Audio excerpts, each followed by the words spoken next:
our training. My name is Joel Broughton. I'm here with my beautiful wife, Kristen, and today we're going to be talking about ad copy, advertising copy that sells. And we're going to be going through specifically how to write advertising, classified ads, online ads, really the concepts behind it. And we're going to be talking about different ideas in terms of creating these ads. We're going to be talking about why you want to write the ads and what you're trying to accomplish with them. And then we're going to get into a little bit of the success and the mindset behind what you're trying to do in the big picture to be able to use these advertisements to help your business. So let's just get right into it. Let's talk about the purpose of a good ad. There really, truly only is two simple things that you want your ad to do, okay?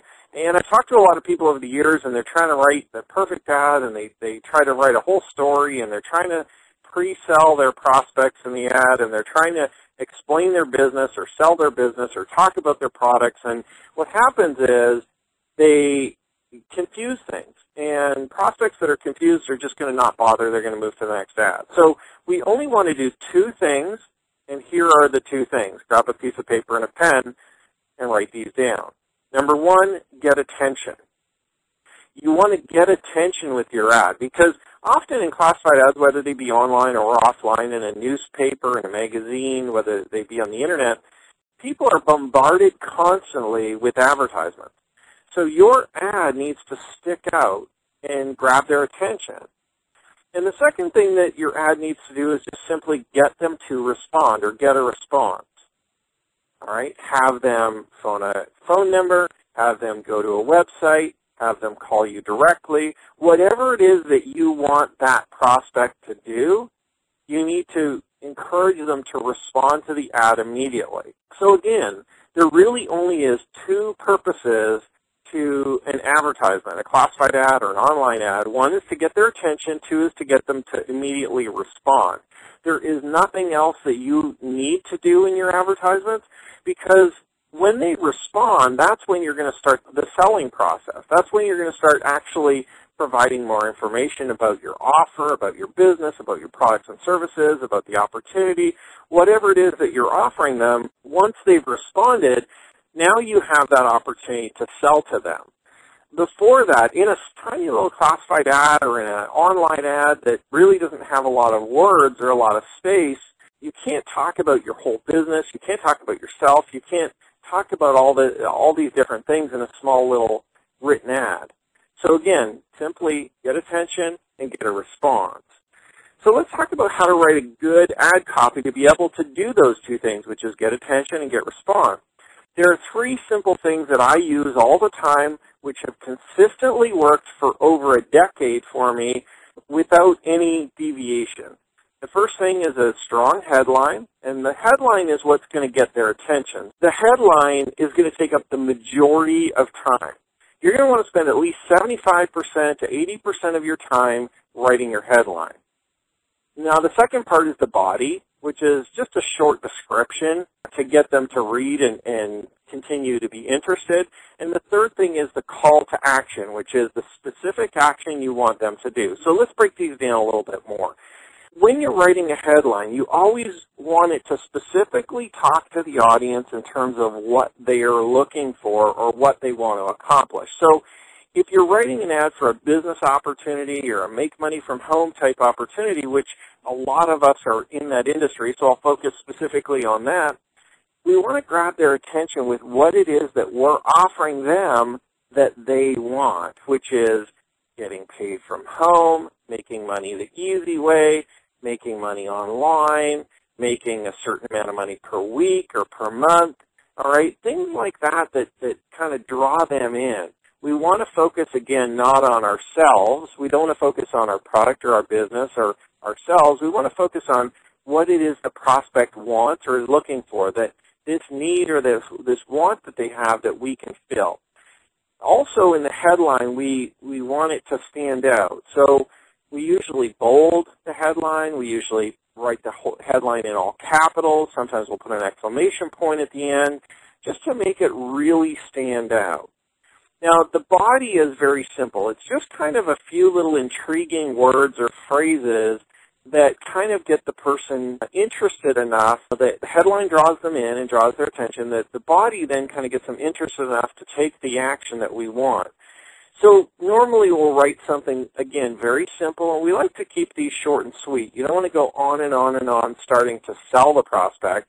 You only want to put enough information in there that gets them intrigued and gets them interested so that they will take action when it comes to either going to your website or phoning you or whatever it is that you want them to do. So the body, again, you might say, you can work at home full time. It's a simple business. You might want to say a couple of words about what they would be doing, if they're going to be sending out mail, if they're going to be returning phone calls, if they're going to be doing selling or whatever. Again, use simple phrases, use simple words. The less truly is more in an ad. We really don't want to give away too much of what we're doing or too much of our business.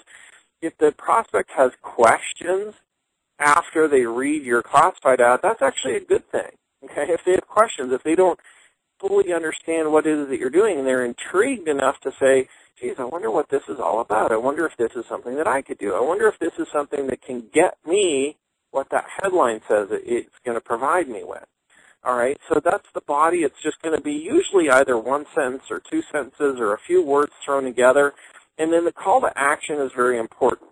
A lot of people really miss the boat on this because they want to write a big, long, flowery ad and get prospects interested. But the call to action is very simple. Visit our website at, or for full information, go to www.and-then-your-website.com, or call, and you can leave your phone number or you can leave a voicemail phone number. You can also have them mail for information, send a self-addressed stamped envelope for information and put your mailing address, or you can say send $2 and a self-addressed stamped envelope. I mean, the call to action really just has to get them to request information from you in whatever means that you're going to provide it to them in, whether it be on your website, whether it be through a pre-recorded phone call, whether it be going to a voicemail so you can collect their information, their mailing address or their phone number so you can talk to them, or have them write to you and through the mail directly, or have them email you, whatever it is that you want, to provide in terms of the system to get the information to them, you put in that call to action. The easier it is you make it for them to act, or the different options you give them, the more responses you'll tend to get. So if you just tell them to write you a letter, a physical letter, and mail that in, you'll probably get less responses than if you put a phone number for them to just call a phone number. But if you put both, or if you put both and a website, you'll tend to start to hit everybody, because you got to remember that not everybody likes to talk on the phone. So, if you just put just a phone number, some people might be scared of that. They won't want to talk to you, so they won't want to call the phone number. A lot of people just like going to websites and checking things out immediately, instantly finding out what it is. And so if you don't have a website, you might be disqualifying some of them. Some people like writing in and getting information through the mail, so that's a good option for them. So you've just got to decide what option or what options you're going to provide them with, and put that in the call to action, whether you're going to have a website and a phone number, a website, a phone number, and a mail, or just a mail option, and we're going to include that. So that's really just simply how to write a good ad. Again, focus on the headline. That's what's going to draw them in and draw their attention. A short little descriptive body phrase, whether it be a few words or a sentence, and then a call to action. Now, most advertisements, if you're looking at magazine advertisements, classified ads specifically, or newspaper classified ads, you're going to keep your ads less than 25 words. Most newspapers and magazines will bill you as you start to go over 25 words. So, you're going to keep this very nice and short and sweet. The other thing to keep in mind, and we're going to talk about this a little bit more, is the length of the words that you use. You want to keep your words you don't want to use too lengthy of words, because sometimes they start to spill over in the other line. And depending on the publication, they might start breaking up words and putting hyphens in them, and then it's a really difficult ad to read. So, just make sure that you really, truly, as you're writing and putting together your ad, you know where you're putting it and what the specifications are of the newspaper or the magazine or the publication, whether it be online or offline. So we're going to go through a couple of other things in terms of writing a good ad. The length of the ad, again, which we just briefly touched on, keeping it under 25 words or less is normally a good guide, all right? Because, again, most newspapers, magazines, and classified ads, even online, they tend to only give you a certain amount of space or a certain amount of words. And so you'll have to learn to put a lot of punch in a short amount of words or in a short amount of space. Bolding. Using bolding on your whole ad is not a great idea, but using bolding on your headline and or your phone number or your website is a great idea because, again, it draws attention to things you want to draw attention to. You want to draw attention to your ad and to your headline specifically. So in every case that you can, you want to spend the extra money, if it's an extra few dollars, just to bold your headline. You don't need the whole ad bolded. You don't have to pay extra for that. Bold the headline, capitalize the headline, and really have it grab the attention. Also, especially when you're doing things, in magazines and newspapers, a lot of the classified salespeople or the newspaper salespeople will try to sell you display ads, bigger advertisements in different sections of the newspaper, different sections of their magazines. They'll try to sell you half-page, full-page ads. Unless you're going to go all the way to a full-page ad, display advertising generally doesn't pay for itself, okay? Display advertising generally costs a lot more, takes up a lot more room, and doesn't get you a huge amount more of people responding to the advertisement. So just watch that as you're talking to the different salespeople. Of course, they're trying to sell space in their newspaper. They're not all necessarily looking out for your best interest. So you always start with just a simple classified advertisement if you're in a newspaper and a magazine, see how it goes, and you can do testing, but don't constantly be running display ads unless you know specifically that they're getting a significant higher response. Same thing online with banner advertising and with different advertising that you're paying just to display it. I often will say, especially online, if you're going to be running advertising, paying per click will always outperform paying for eyeballs on the ad. So people looking at your ad, if it's just displaying it, that's great and wonderful, but really what you want is you want to be paying for the actions, which are when people are clicking on your ad, they're visiting your website. So just watch what you're paying for, when you start placing these advertisements that you've written. The other thing I like to do, too, is in my advertisements, I always like to put a phone number. And normally what I do is I have the prospects call the phone number. I'll leave a short little message for them and have them leave their contact information. So I can collect their name, their address, their phone number, their email, whatever it is that I ask them for on the voicemail. And also I usually have a website where they can, opt in for information. They can provide us with their name and address and everything again so that we can either call them, we can email them information, we can mail them information, we can provide them information immediately on the website, but providing a technological way, which is through the website, and then kind of a non-techy way, which is dialing into a phone number for information, often gets a bigger response than just one or the other. Of course, having people mail in for information, you can do that too. That's going to attract the people specifically that like doing direct mail or being involved in that type of business. So that's kind of a few other things in terms of writing the good ads.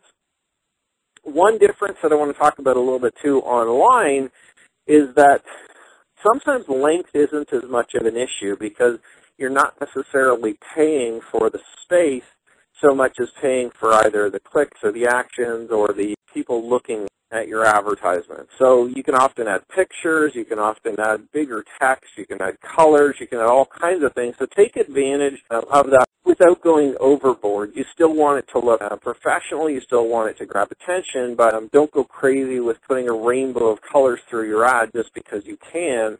You still want people looking at it and responding to it. Again, your goal specifically is just to catch their attention and get them to take an action. You don't need to sell them. You don't need to add too much information that's going to overwhelm them in the advertisement.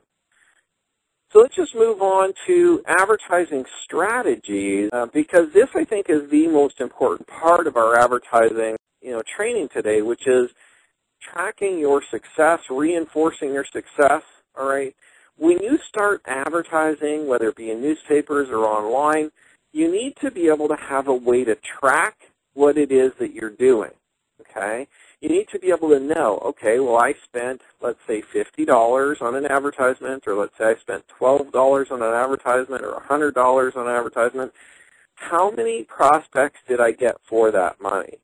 You need to be able to know that. Now, as you get more and more experience, you'll get better at this, but when you're first starting, don't go out and run, 15 or 20 or 30 different advertisements and different mediums and send them all to the same website, okay, or send them all to the same phone number, because you'll have a hard time determining where those prospects are coming from.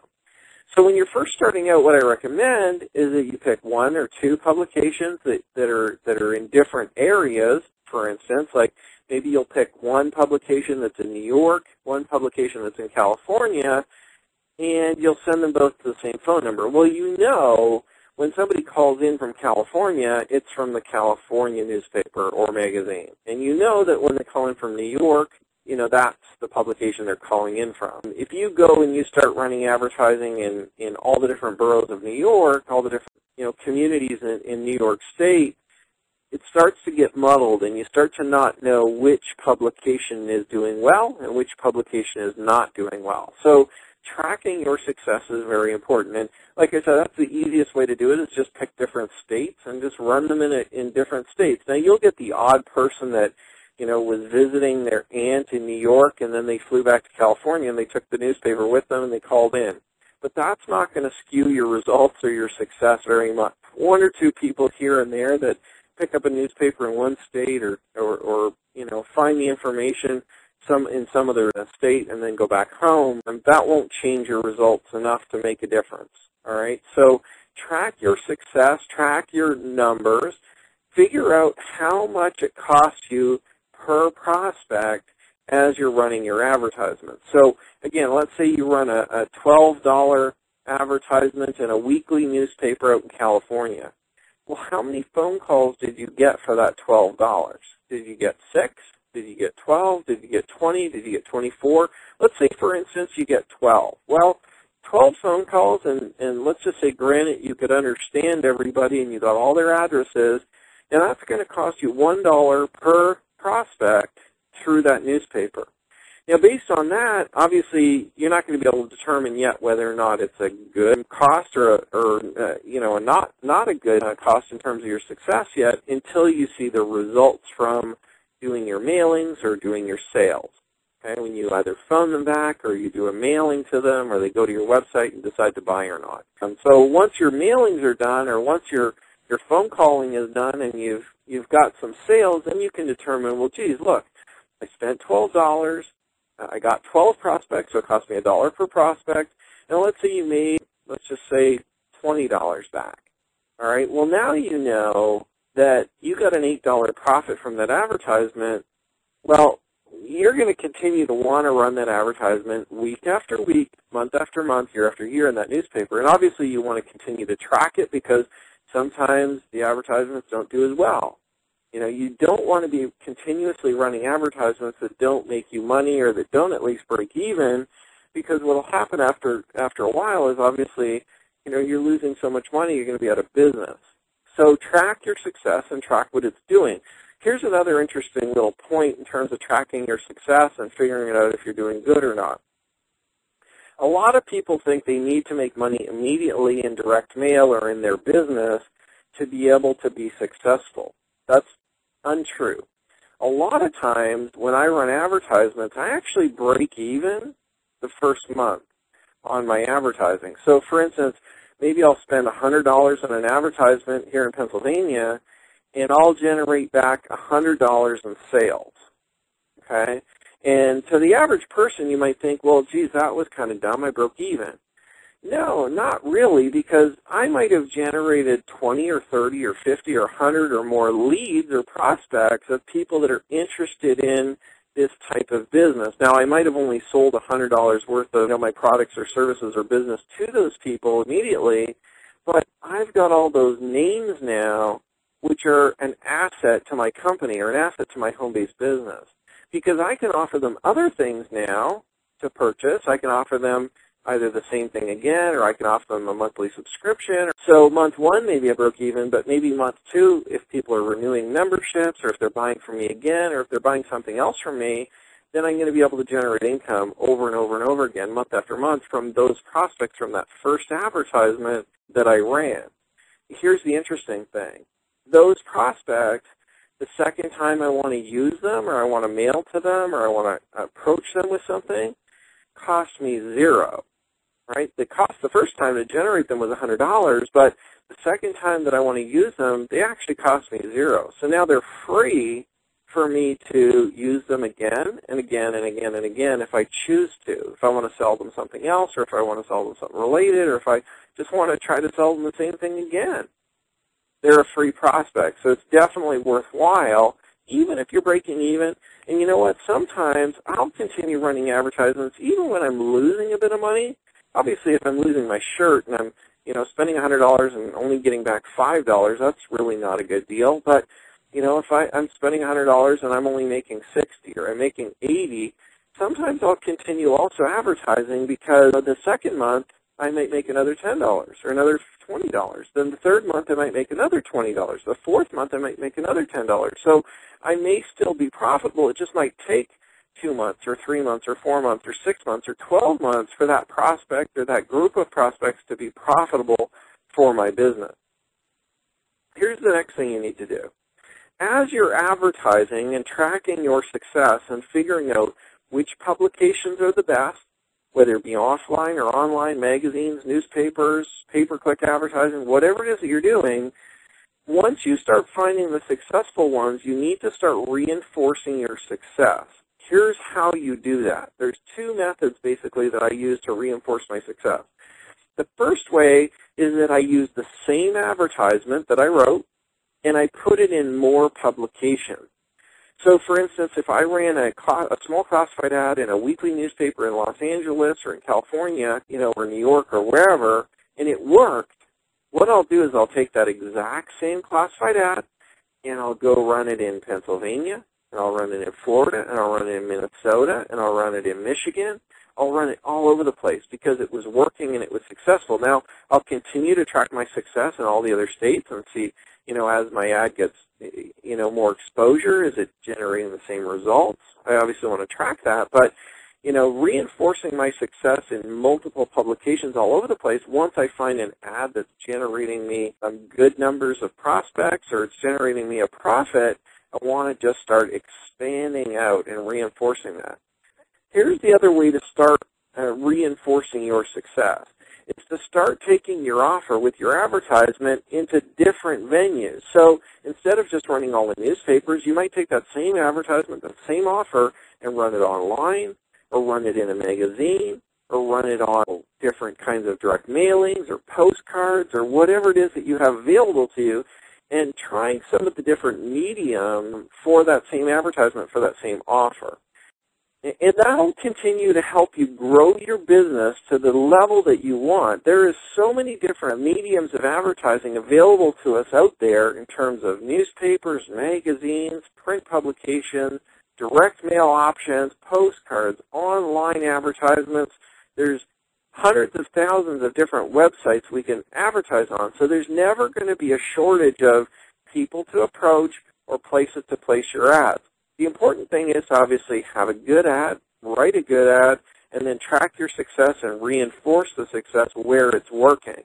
And if it's not working somewhere, dump it. Don't be scared to just get rid of it, because you can always try new places or new advertisements or new lead sources or new places to find to be able to get traffic or to be able to get eyeballs on your offer. Now, another thing you're going to want to do is test different advertisements.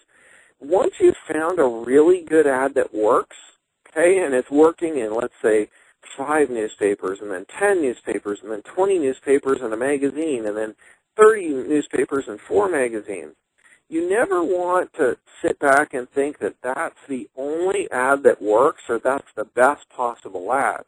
Here's the neat thing. If you try a new ad in either the same newspaper or in different newspapers, you may find that your advertising response or your response from your prospects might double. think about it. If you're getting 100 responses from an advertisement today, and all you do is you say, hey, I'm going to try a new ad, and you test a new ad, you might get 200 responses from that same ad, from that same publication, but with writing a different advertisement. All right, so don't be scared to test different ads, even if you have an advertisement that's working. I always say, listen, let's get an ad that works, let's reinforce our success with that ad, and then once it starts to grow bigger and bigger and you're having success and you're becoming more and more profitable, let's test a few new ads and just see if they work. See what's the best ad. Because you can always go back and change all your advertisements to the better ad if it's going to produce better results. I always say when I'm advertising, especially classified advertising in newspapers or magazines or even online, I'm advertising for volume. Okay? Now, what does that mean, advertising for volume? I just want to get the most possible people taking action on my advertisement, period. Okay? And this is a strategy that I've used for over a decade, and it works over and over again. I don't want to disqualify anybody by what I say in my ad. Okay? I want to write it a little more generically than you might think would work or would be good. I want it to be a little bit intriguing. I want to leave something to the imagination so that more and more people will see the ad and just say, I wonder what this is. I wonder if this can help me. Look, it says it's going to provide me an income, or it's going to help me work at home, or it's going to do whatever the benefit is that they're getting from responding to the ad. But it's not going to say so much that people start thinking, well, that's not for me, or this isn't interesting, or that's not really what I want to do. I want to advertise for the most possible responses all the time, because once you put those people on your prospect list, you can prospect to them over and over and over again.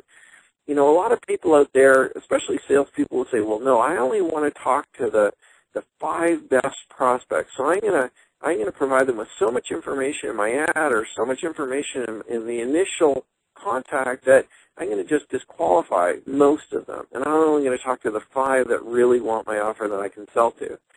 Well, that's great, except you don't want to do it on your advertising. You want to do that later on in the sales process. On your initial advertising, you want to get as many possible names and phone numbers and addresses and email addresses that you can possibly get to be able to offer your opportunity or your product or your service to, because today might not be the day that they take you up on it, but tomorrow might be, or the next day, or the next day, or the next month, or the next year. Once those prospects are on your list, unless they ask to be taken off of it, you never have to remove them, right? You can choose. If you want to send them a mail piece every month for the next 12 months, you can do that. All right, you're entitled to. They ask for information about your opportunity, about your business, and you can continue mailing them until they buy or until they request to be removed. All right?